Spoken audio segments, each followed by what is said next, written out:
The typical bench players really all put on a show tonight. Like, it was good to see. Again, I mean, Tatum was out there.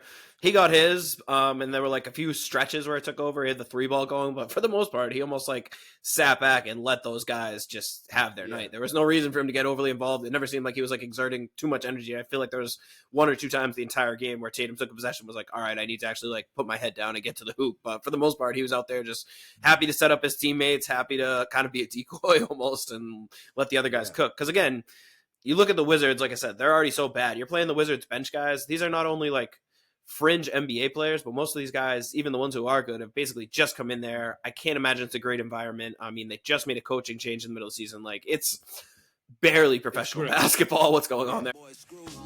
Strip the bolts on them. Should've never sent them to pick up the work for me. Sprayed the park and had my shit inside the car. Marcus Smart boy was shooting with a 36 on him. Said if he wasn't in the rush, they was all goners. Tech curses on the chance, he was gonna Sean John. Greetings, Chudlings. Welcome to another episode of Chuddy's Corner. It's Sunday, March 17th, St. Patrick's Day. A little before Selection Sunday. Selection Sunday as well. Yeah, we're going to do a little March Madness later too. A little cross sport promotion there. It's about a little before 9 o'clock. Celtics just wrapped up a pretty solid beatdown of the Washington Wizards. 130-104 is the final score. Celtics move to 53-14 on the season.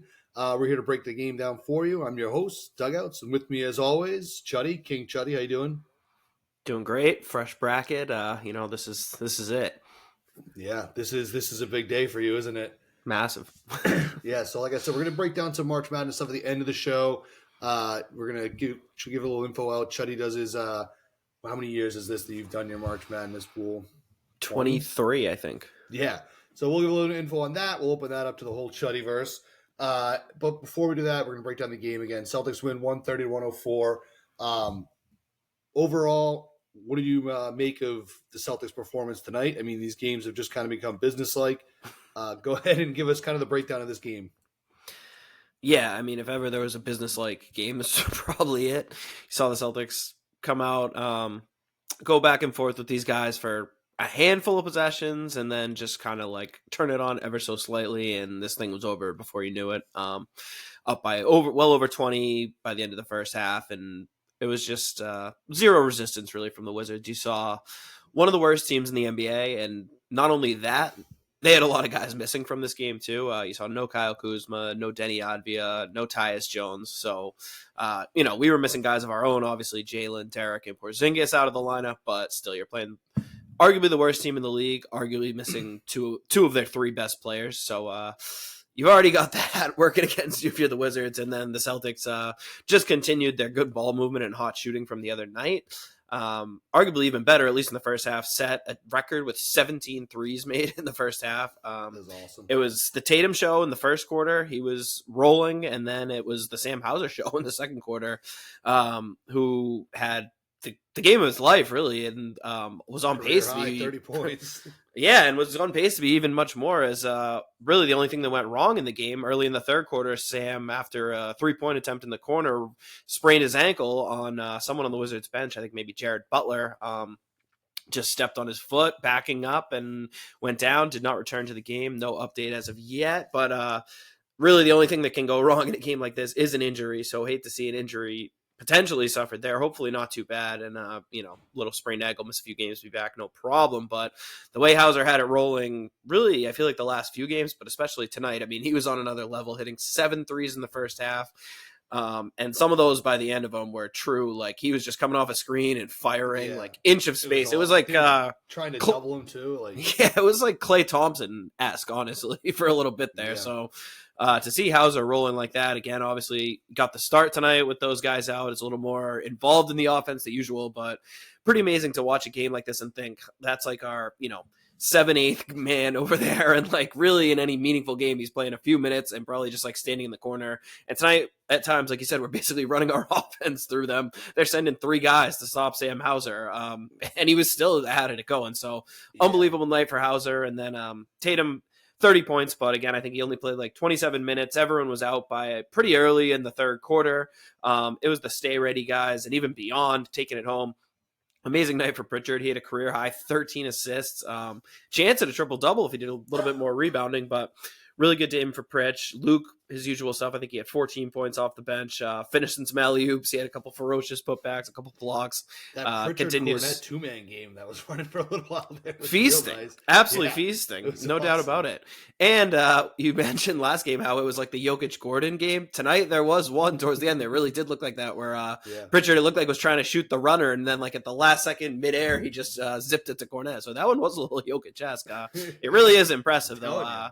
No, it is great, and it's gone seemingly to another level lately, which is great to see, especially with all these guys out. Obviously, some of these combos have had a chance to shine a little bit more, so nice to see them kind of finding stuff on their own. Really not involving the starting group is cool. And then we had a little bit of a skirmish almost with Jaden Springer getting some third quarter minutes, got tangled up with Eugene Amourier. Weird play, kind of. It looked like... I don't know. I mean, they got double techs. It was, I guess, a foul on Springer, but the other guy was holding him for a bit. But I just thought it was cool how the guy kind of did like a hold me back, and Springer just like held him back. Great job by really the whole Celtics bench to run out and make sure like nobody got involved. So, I mean, good to see. Like, I don't think the Wizards were doing anything on purpose, but like of all the things, the way the Celtics are rolling, you think some team might try to throw some funny business at them. So it was nice to see that just like not even 1 second of like a lapse in discipline by anyone, even the deep backups. Even Springer was just kind of like smiling and like holding him like, what is going on here? So, just not super meaningful, but again, good to see. Just like no overreaction there by anyone involved in a kind of reckless situation by the Wizards. And then, I mean, it was, we don't call it garbage time on this show, but I'm not really sure what the fourth quarter was there. A lot of back and forth, but again, it really is cool. Opportunity for everyone to learn something more. That's what it was, and it really is good to see those guys out there. I mean, Brissett hustling till the end. Svi absolutely he was more than happy to take over the Hauser role of just running off screens and firing the second he catches it. He thrives in that ecosystem, so I like when he gets a chance. Pritchard, like you said, was racking up the assist numbers, so fun game, business-like game. Pritchard can come in and play like that point with that group. Yeah, it's awesome. Really great stuff, and again, really, really the Hauser ankle roll is probably the only negative I could find. Should shout out Al Horford. He had, I think, 14 points in the first half. He stayed hot, shooting the 3-ball too. So missing 3 key guys like that, 3 starters for the Celtics, 3 almost all-stars, and they don't miss a beat. They had 81, I think, first half points was absolutely insane number to put up. Dick Light, did you have the Dick Light special? Right? He said they've had 3 since January 30th. And they hadn't had any from 1990, I think, 1 to 2023 or something. And now they've had 3 since January 30th. So that's crazy. The 45 first quarter points was the season high for the Celtics, too. So offense, even without those guys, just absolutely rolling. Again, part of that, clearly the opponent, but still, it's like, at this point, it's almost like you want the Celtics to have a letdown game because it's like, all right, we're like so overdue for a letdown game, and it just won't happen. Yeah. No, this was again, it's like, I feel like this game ended up fine. There ended up being a lot of like interesting things in this game. Like, I know when it first was kind of starting, and we've talked about this in a few of these episodes, that these games are going to like, some of these games are going to be like real hard to, turn into something. And the score the way it was, I think though, like you said, Hauser going for the score, the 3-point scoring record. Like, so the record was 14. He had 10. He played 23 minutes. So you got to think, even if he got another like 5 minutes in that game, he was definitely like, I think like they even said the math on like the show that he was like on pace to have broken that record. So that would have been awesome to have Sam Hauser be, I think it's Clay Thompson has the record right now at 14, but would be awesome for Hauser to done that. Would have been hilarious.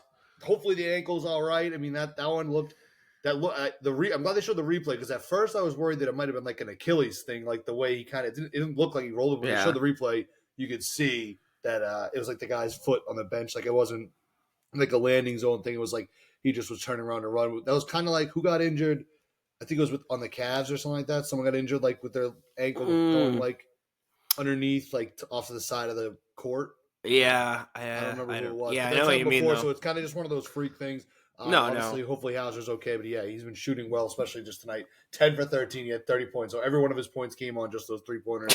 Also 6 rebounds too. He was playing some good defense too. He was locking up some guys.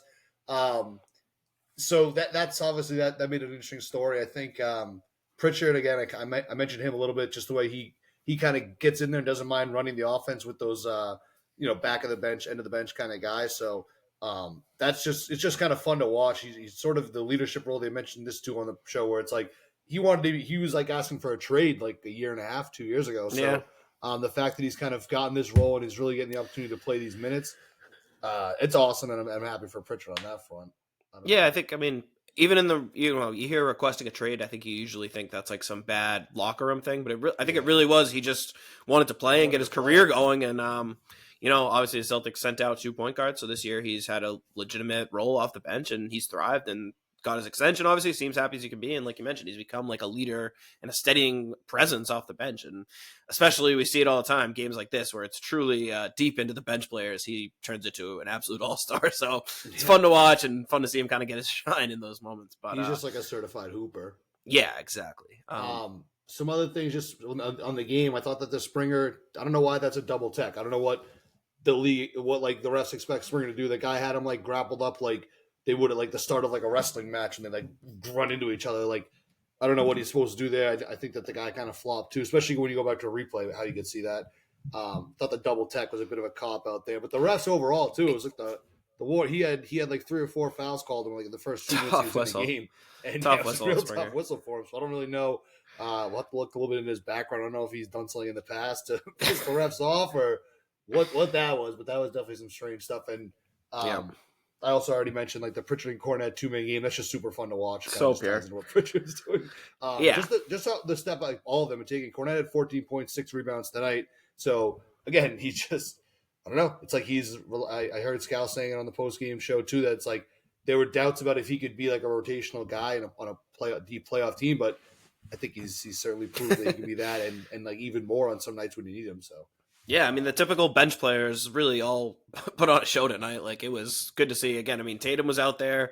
He got his, and there were like a few stretches where it took over. He had the 3-ball going, but for the most part, he almost like sat back and let those guys just have their night. There was no reason for him to get overly involved. It never seemed like he was like exerting too much energy. I feel like there was 1 or 2 times the entire game where Tatum took a possession, was like, all right, I need to actually like put my head down and get to the hoop. But for the most part, he was out there just happy to set up his teammates, happy to kind of be a decoy almost and let the other guys cook. Because again, you look at the Wizards, like I said, they're already so bad. You're playing the Wizards bench guys. These are not only like fringe NBA players, but most of these guys, even the ones who are good, have basically just come in there. I can't imagine it's a great environment. I mean, they just made a coaching change in the middle of the season. Like, it's barely professional basketball what's going on there. I mean, there was a few plays like one that stuck out to me. I think it was in the third quarter, might have been like right before we pulled off all the cavalry, or it was late in the second quarter, but they had the ball like baseline inbounds pass under our basket.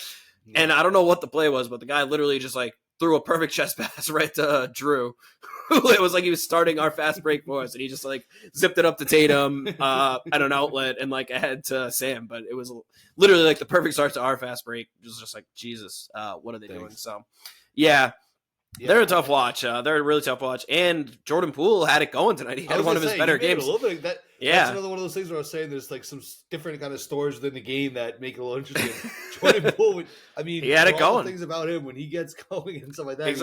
It's super entertaining to watch. Like, it's just kind of reminds me of like kind of like that old school sort of like heat check like kind of thing. So and tonight awesome. He had it going tonight. He was kind of, I mean, I say keeping them in it. They were never in it, but he kept it from being another like 50-point game, I guess, for the Celtics. Because I think he scored like 24 points in the first half.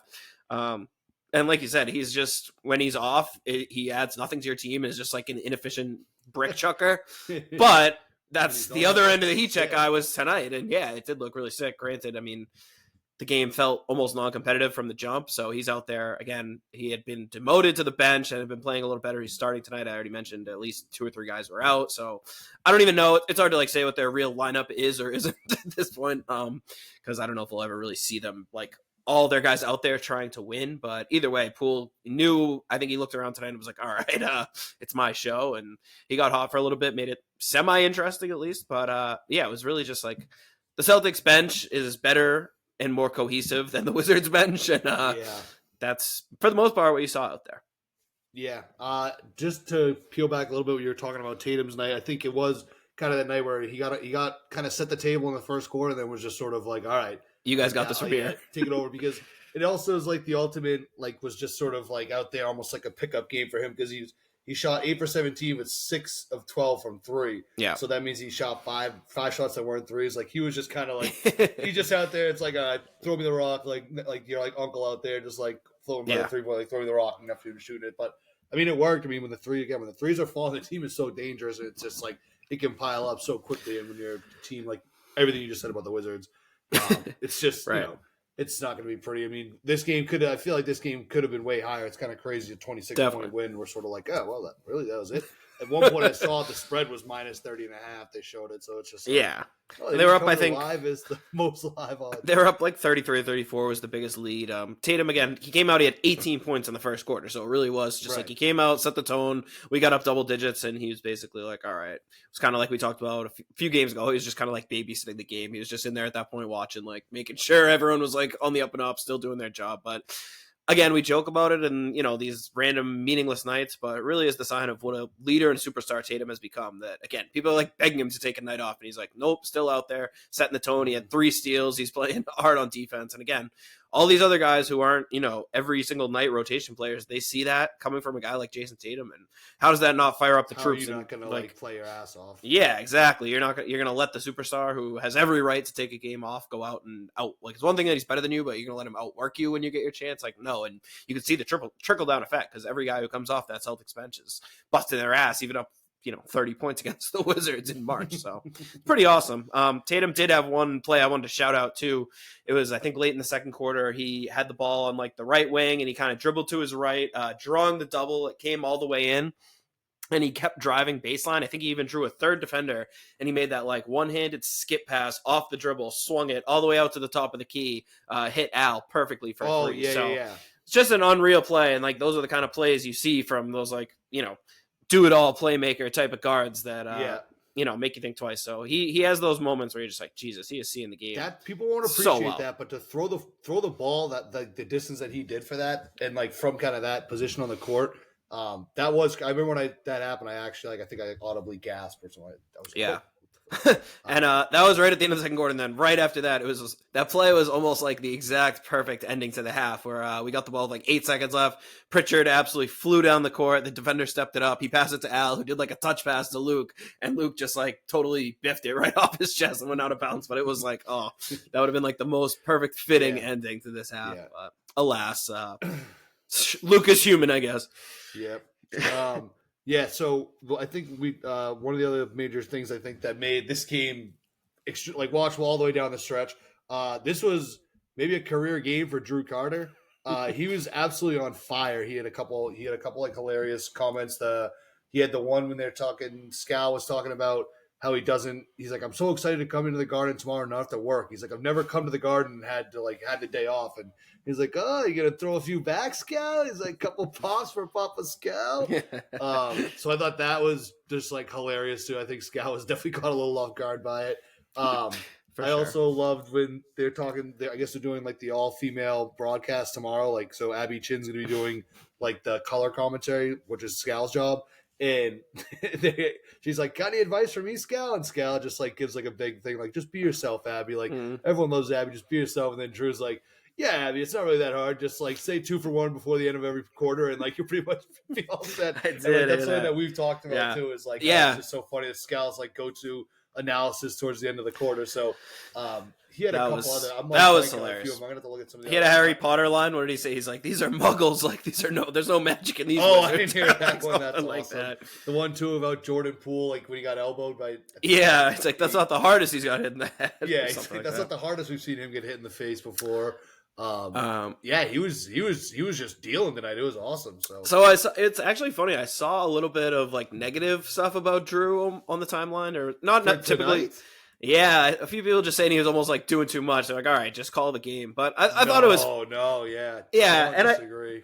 Right, and I think they've done a good job of balancing out, like, if it's a game against the Nuggets going down to the wire, they're not doing all these jokes and talking about what. But it's like this game was basically non-competitive from the middle of the second quarter. Like they got to fill the time. What are they supposed to do? Yeah. Yeah, no, I didn't think it was over the top at all. I thought it was fine, but I thought it was interesting that I did see some, kind of eye rolls towards the broadcast. He got when Hauser hit one of those threes, and he said like he's gonna get convicted for arson. I saw that got picked up on like the Barstool tour. They like retweeted like the whole thing. So this could be a little moment for him to kind of. I mean, because I love when I hear like out of market like like who's the one? Isn't it Charlotte or whatever? They're like Yeah, Eric Collins, or the Kings. The Kings one too, I think. So Eric Collins for Charlotte is the craziest by far. Yeah, I love when you like hear like out of market teams, like you just see something on Twitter, like, oh my god. So I kind of like that we have a guy, and I do think that he does call the game the right, like, as you'd want him to on like a close game. Like I don't think he's going to be donking it up that much if this was right in the playoffs or whatever. Exactly. What, like this is a game. Like what do you like that? This is one to do. Yeah, no. Exactly. Yeah. I agree. I thought it was interesting. He had a lot of other funny ones. I was also thinking too when they were Bitcoin, that back with Pritchard. That's it. He dropped a Lord of the Rim for Kornet. Lord of the Rims. Yep. Mm-hmm. Yeah, he was all over it. But I also thought it was interesting.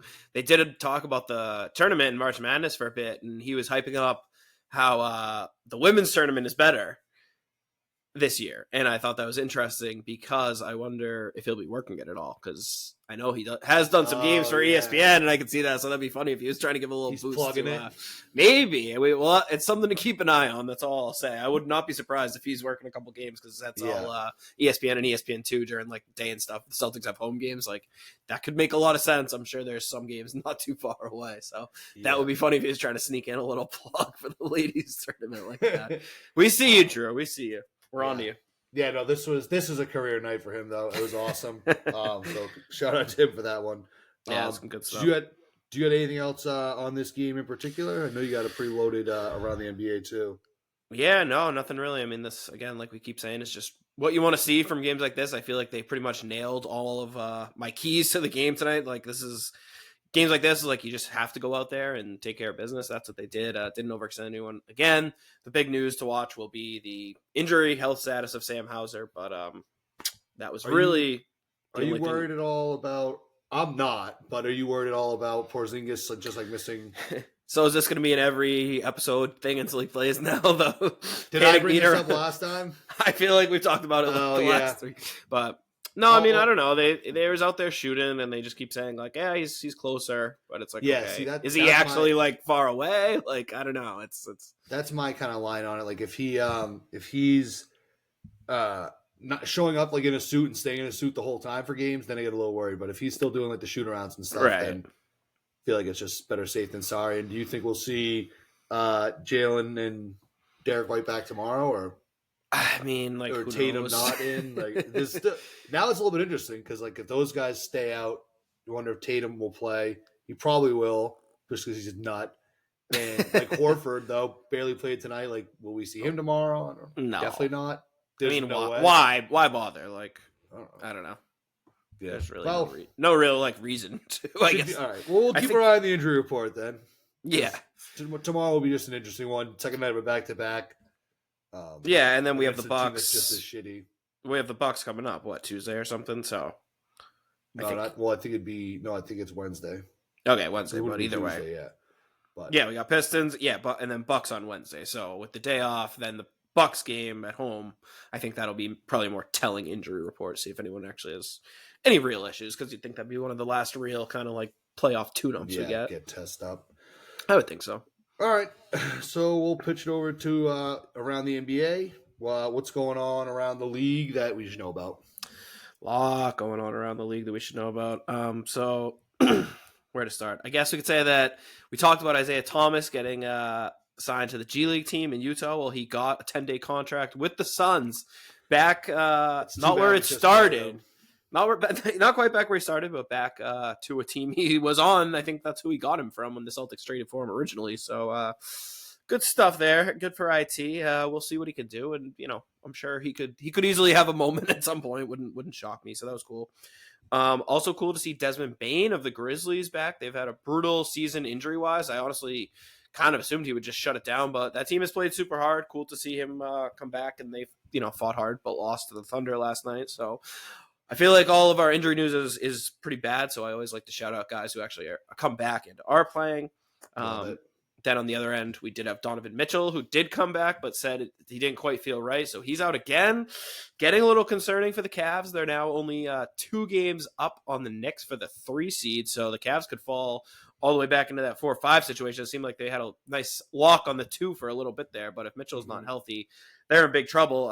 And that leads right into the red hot Knicks, who have been playing great ball. They got OG Anunoby back. They've got basically everyone back except for Randall and Robinson, who are both. We don't know when they'll come back, but this team is playing great ball on both ends. Absolutely ridiculous defense, the way they're kind of holding these teams down. Their scores look like true, like mid-90s scores. The Knicks look like they're playing a different sport sometimes than Celtics Wizards was tonight. I saw they have like only 2 losses, like 15-2 or something with Anunoby. Yeah. He's been a difference maker. I mean, he's a really, really good fit there. So they're a good team, and the way they play stylistically, they can make it tough. I wouldn't say I'm scared of them, but they wouldn't be my preferred matchup for the Celtics, just because of their style and toughness and some of that other stuff. We did sweep them this season, right? Were any of those OG, though? No, I don't think so. Or maybe one was. I think actually. Maybe one, but either way. Yeah, no, I mean, again, we obviously should beat them, but if you're picking between the teams, like they're not. They're one I wouldn't mind. I wouldn't mind if they leapfrogged the Cavs up to the 3, and then Bucks Knicks was the 2-3, so we wouldn't have to see. Only have to see one in the conference finals. Like, that wouldn't be so bad. But then speaking of Cleveland, they just signed old friend Mook Morris, Flask Dad, Marcus Morris Sr. Got bought out, and he's on Cleveland. So When did he get bought out before that deadline? Yeah, he got bought out before, so he's good to go for the playoffs. He's just been biding his time. I mean, Cleveland needs veteran wings who can shoot, and that, at least at one point in life, was Marcus Morris. So if it comes to it, if it comes to it, I could see him getting out there. But yeah, I don't know. I think he's pretty washed, if we're being honest. That's just my take.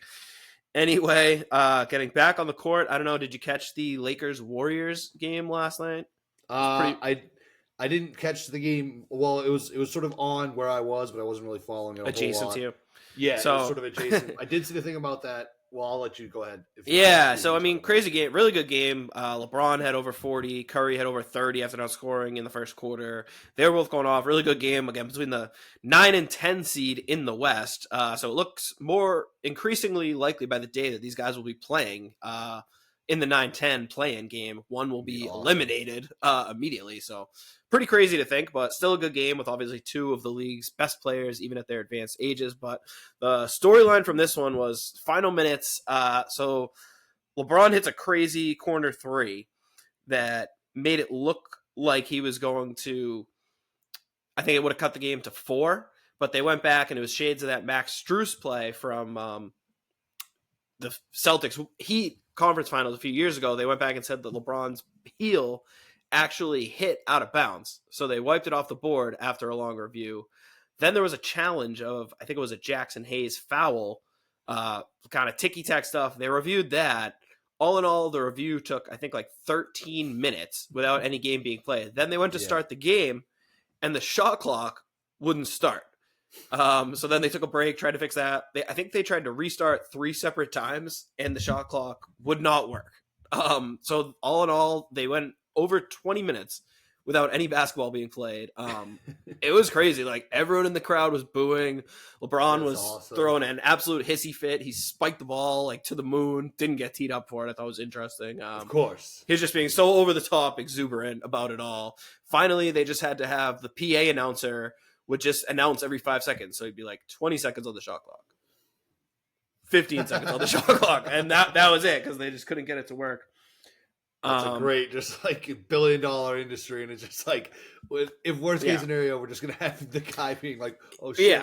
Like when if it got down to like, would it be like 5, 4, 3? I imagine, but I honestly don't think it ever got below 5 that it was a problem, because the funny part was this was a great game, ABC primetime Saturday night game.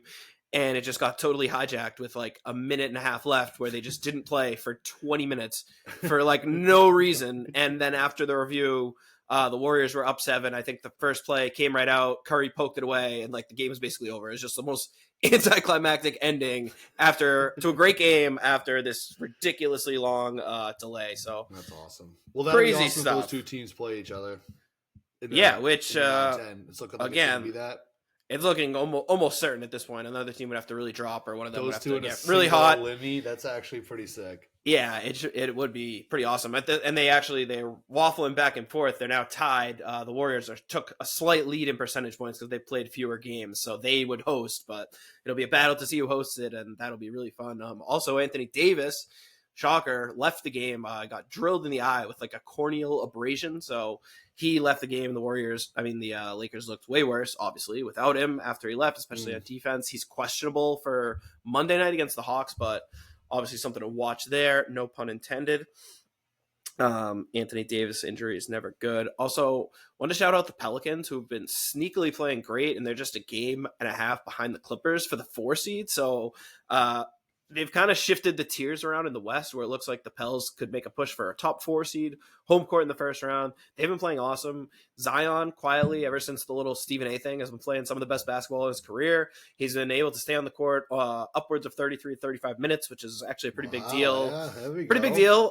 Playing great on both ends, great offense, great defense. He's stepped up the rebounding, and he's playing with fire. He's screaming out there. He looks involved, and the team's winning. They're kind of quietly rolling right now. I feel like the Pelicans are not getting much attention at all, but team to watch and good to see, because again, a team that I always say, like, my thing on them is always when they look good, they look like the best team in the league, but when they look bad, they look awful.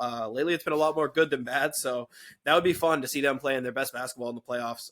We already know these West playoffs are going to be stacked, so just one more fun thing to watch out there. I wanted to give them a shout out because I feel like usually when people talk Zion, it's negative stuff and clowning him. So gotta give him his flowers. When he has seemed to step it up, worked on the conditioning, and he looks focused and locked in right now, and is just kind of going out there and doing his work on the court. So good to see. Yeah. And then a few games today worth mentioning. For one, the Bucks. Giannis sat out as a last minute scratch with his Achilles. And the Bucks absolutely pounded the Suns at home. The full strength Suns, they just got smoked. The Bucks had actually even better than the Celtics. They had 18 threes in the first half of the game. Bobby Portis was absolutely on fire. Malik Beasley was on fire. Lillard had a big quarter. He was going off, and they held off a Suns comeback. Interesting stuff there. Tough look for the Suns, to say the least. Then we had 2 buzzer beaters. First, it was Bam Adebayo hit a long 3 at the buzzer to beat the Pistons for the Heat. So the Heat finally getting back in the win column there. Much needed win against the Pistons at the buzzer. And then later, game of the day, Mavericks and Nuggets. This was a crazy back and forth game. The Mavericks were winning most of the game, playing really well. Nuggets did their usual, furious comeback. They walked down a 12-point lead. Jamal Murray actually hit a 3 to give them the lead with about 27 seconds left. Luka came back, hit a 3 to tie it. Mavs got the ball back after a Murray miss with like 3 seconds left, threw it in, and Kyrie Irving made like an elbow running lefty hook shot, I shit you not, at the buzzer for a Mavericks win. Honestly, like, no hyperbole, one of the craziest buzzer beater shots you will see, for all the stuff about Kyrie Irving, good, bad, whatever. Nobody will argue. He's kind of just shut it. He's kind of been quiet this year, and he's been playing better. Like, I feel like, yeah, I mean, he's playing all right. He's getting in his own head. Lesser role, but definitely has been a little quieter. Seems to have helped.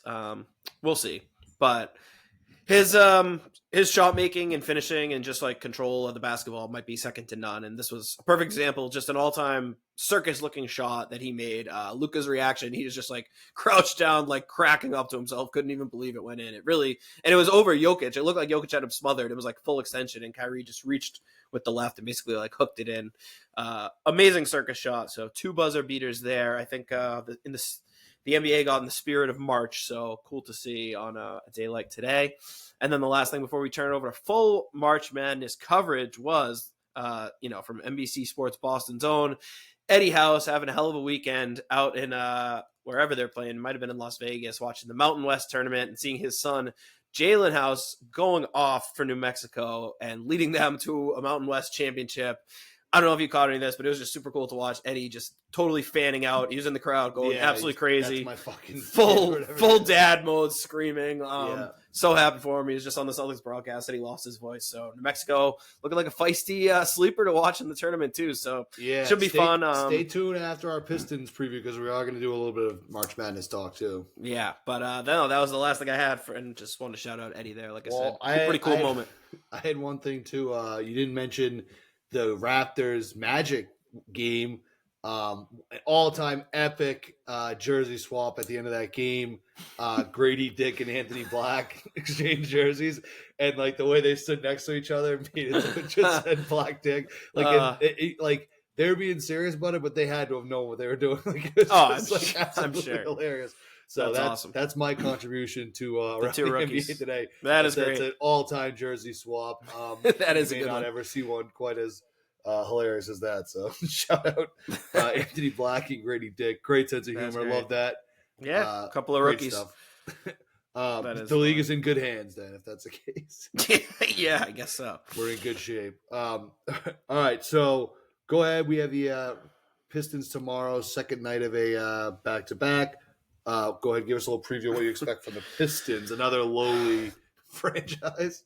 Yeah, but a very different lowly franchise from the Wizards, whereas the Pistons, it seems like at least have maybe a lot of their like guys, a lot of building blocks for the future. They have good young players. They have promise. They actually have been playing fairly well lately. So they're a team that can come out and compete. Cade Cunningham's been playing well. He's, hoping to take that step to becoming a star. Jaden Ivey's gotten more of a chance to shine. And other young players look pretty good. Jalen Duren, hell of a big man down low. He will work hard and he will clobber us on the boards if we're not careful. And we'll probably, I would imagine, just have the Kornet and Tillman combo. So I'm sure they'll be up to the task. But he's a good player. Oscar Thompson's been out lately, but he's great to watch. So the Pistons are interesting. They've been battling. But I mean, again, this is a team that if we're focused, we should beat. It's hard to do much prognosticating, having really no idea what kind of a lineup the Celtics might trot out there. Yeah. But I think there's a fairly good chance this will mostly be our bench against their lineups. But those games can kind of be fun to watch. Good chance for our bench to go out there and know that, like, hey, tonight it's all you. That you're not going to get a big lead to go play with, and you're not going to come out and have anyone bail you out. All you from the jump. That would kind of be a bummer if Hauser can't play, because that would be a kind of game, you'd think it'd be kind of like the Pritchard and Hauser show almost to an extent. So yeah, we might see triple-double Pritchard. We might see 2020 Kornet action. We might see, I don't know. It's like I said, it's hard to say. If Tatum doesn't rest tomorrow, I think we can assume he's just telling Joe, like, never will. Like if this wasn't, if this wasn't the game, he was gonna, he'd probably not rest at the home game, although this almost was like a home game for us today, but. Yeah, well, and aren't the resting rules more like you're supposed to do it at home is when you're like supposed to rest, I think, anyway? Oh, really? I think that's like in the rules. Not that they've really been fining people, but I think it was because like the team, the thought behind it is like the Washington crowd only gets so many chances to see Tatum, so when he goes there, like you want him versus like obviously they play at home. Interesting. So I want to say there was something in there like that, but I bet he plays either way. Yeah, he probably will, and if he does, I would look for a similar result to tonight, where hopefully he only has to play about 2.5 quarters, and the Celtics can just kind of pad their stats and let the bench guys go out and take care of business, earn some stripes and stuff like that. All right, well, should be a good one tomorrow night. I'm looking forward to seeing one again there. So we'll go now, just real quickly. March Madness. This is your time of the year. I mean, you are obviously a Celtics expert as well, but I know March Madness holds a very near and dear spot to your heart. So the brackets came out today. So I haven't looked at any brackets or anything like that. So I think maybe if you want to kind of say, if you have anything that you think particularly, then I'm going to look at the bracket. I'm going to in 5 seconds, I'm going to tell everyone what the Final Four is going to be. And I've watched very little college ball this year. That's much like, so no one take it that seriously. So good disclaimer. Tell me what I need to know, and then I'm gonna give a quick Final Four. Yeah. No, I mean, I don't think there's anything crazy. I think UConn has been pretty clearly eye test wise the best team all year. They obviously won it all last year, lost some players, but pretty much steamrolled again this year. Won the Big East regular season, won the Big East tournament. Overall number 1 seed, so I'd say they're basically the team to beat until proven otherwise. It kind of looks like everyone else is on a lower level. Houston was, trending to be on that tier. They got smoked in their conference final by Iowa State. Purdue is up there too, but it's do you really trust them? No. Right. But that's what people said about Virginia, and then they came back and disproved everyone. So maybe it could be Purdue on that revenge arc. They still got Edie there. So right, I like this. Yeah, if ever there's a team that wanted to prove it, it could be that. I was very high on Arizona, but they played a very weird style their last few games, including getting bounced from the Pac-12 tournament. So a little more sketched out. I like a couple of the 3 seeds with Creighton and Kentucky, who I think are very interesting teams that could beat anyone on the right day. Creighton both have UConn, like whooped UConn, right? Yeah, and they both have pretty decent paths that I kind of like. So there's something there. I love the Vermont Duke matchup. I just am like, couldn't possibly be rooting more for a team to win in the first round than I am for Vermont to beat Duke. So that would be kind of fun. I'm rooting for epic. Yeah, that's Vermont's my mom's alma mater, so I got something there. My sister-in-law's alma mater, James Madison, back in the tournament. One of the only teams in the country to win over 30 games this year. They've got Wisconsin in the first round, so that should be fun. My brother's alma mater was one of the last 4 in Virginia, much to the chagrin of many people for their grinded out style of play, but they still were able to make the tournament. They got one of those first 4 games against Colorado State. So that should be interesting, but yeah, just super excited all around. A lot of fun. Really can't wait. Like I said, Eddie House's son on New Mexico State. They're like a little bit of a sleeper there for sure. We got FAU coming off their Final Four season. They're an 8 seed. I think they could get UConn in the second round. So that would be pretty cool. Early, obviously that team has a lot of their guys back. Just great stuff, really across the board. I like Samford as a deep sleeper, McNeese as a deep sleeper early.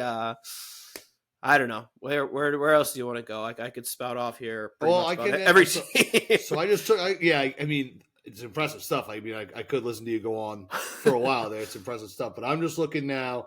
I'm kind of taking a little bit of what you just told me there. I do love that Duke. So that's a 4-13. That Duke Vermont. Yeah, all right, that's gonna be a lot of fun. All right, I'm thinking the East. That's gonna be UConn. Iowa State's the 2 in that.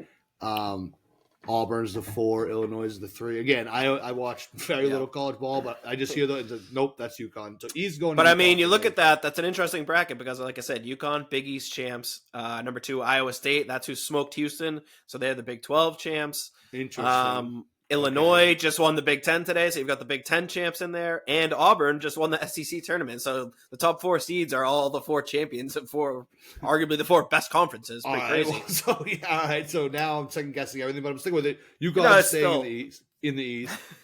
All right. Well, the West, North Carolina is the 1 seed. I'm not buying North Carolina. Arizona is the 2 seed. Alabama's the 4. Baylor's the 3. Do you think? What about? I think Alabama. That might be one of my crazy ones. I like that. Alabama comes out of the West. South, we have Houston's the 1 seed. Frauds. Iowa State. You just mentioned it, so they're already. I'm already feeling bad about that. Marquette, cute Lil. Didn't they? That's Shaka Smart, right? Yeah, their best player was out for the whole Big East tournament, so that'll be. Didn't they still go to the Big East finals? They made the finals, but they got beat pretty good by UConn. No, I mean they're really good, but I mean it's hard to imagine a team like that missing their best player. Kentucky's a 3 seed. Oh, that's frisky. Yeah, they got some. All right, we'll go Kentucky out of the South. I like that. Midwest, that's Purdue. Tennessee's the 2 seed. Kansas the 4 seed. Creighton the 3 seed. Interesting. I'm kind of torn between. Give me something deep. Look Creighton beyond the top 4. 3? Someone outside the top 4 is going to make it. Come on. Right. No way. Always. Texas. Gonzaga's the 5. All right. Well, if I'm going out of the top 4, maybe I should have done that somewhere else. No, whatever. I'm going not super chalky, but I'm going to go with Creighton in that one. Riveting. I was like, Creighton's no, that's chill. Creighton's chill pick. I saw a stat today. There hasn't been a. I just said UConn, Alabama. Who'd I come out? Who'd I have? Kentucky. And then the 3s.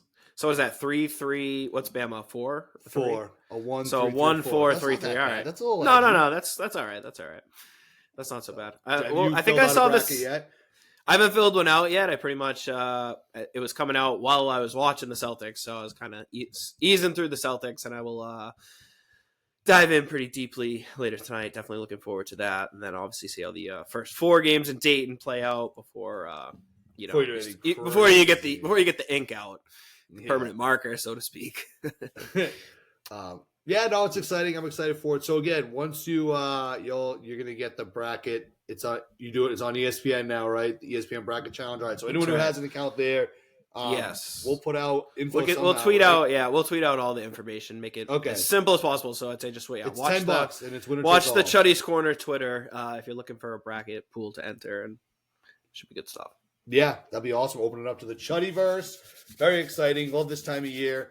It's the best. It's gonna be a pretty good next couple of weekends. I hope everybody was on their best behavior with their significant others this weekend, because you can put in the work this weekend to go all out next weekend. So can you imagine? So yeah, that about wraps up this episode of Chuddy's Corner. I will see everyone back here again tomorrow. Quick turnaround after the Pistons game. Celtics again win 130-104. Make sure you go follow us at Chuddy's Corner on all social media. Follow me at Doug_outs on Twitter. Follow him at King Chuddy. Shout out to our sponsor, Nick Perino. I duffed the intro today. Didn't give Nick the shout out at the start of the podcast. So for those of you that stuck around, shout out Nick Perino Real Estate. He's been in our ear for 40 minutes about that. Yeah. Sorry, there's no natural spot to slip it back in, so I'm sorry about that. But all right, I'll see you tomorrow, Chud. Have a good night. Take care. Peace out, Chuddy heads.